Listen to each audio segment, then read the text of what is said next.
Nous, on est très fiers d'avoir lancé ce réseau Rivière Sauvage et on se dit que c'est quand même une opportunité extraordinaire pour une population, pour des collectivités, de mettre en valeur ces joyaux, puisqu'il en reste quand même extrêmement peu.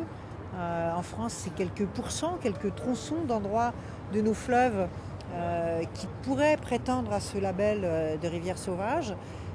Je crois que sauvage, ça n'exclut pas l'homme. L'homme fait partie de la nature. L'homme a un impact et apporte quelque chose à cette nature, à condition qu'on le fasse bien. Et je crois que l'homme peut valoriser ces rivières sauvages à travers les labels, à travers un tourisme vert, à travers une agriculture verte et respectueuse de l'environnement.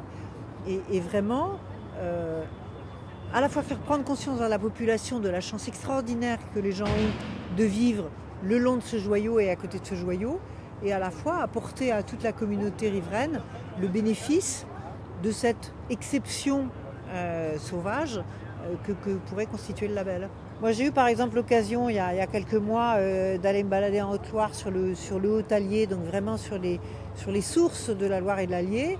C'est un endroit d'abord qui est prodigieux, qui est extrêmement beau, et sur lequel on voit qu'il y a des activités économiques qui commencent à se recréer parce que cette rivière est protégée. Puis on peut espérer qu'elle obtienne un label UNESCO, peut-être de biosphère prochainement, et que ce sera un pas de plus vers vraiment à la fois la valorisation de la rivière pour les hommes et en même temps la protection de cet endroit qui est complètement exceptionnel.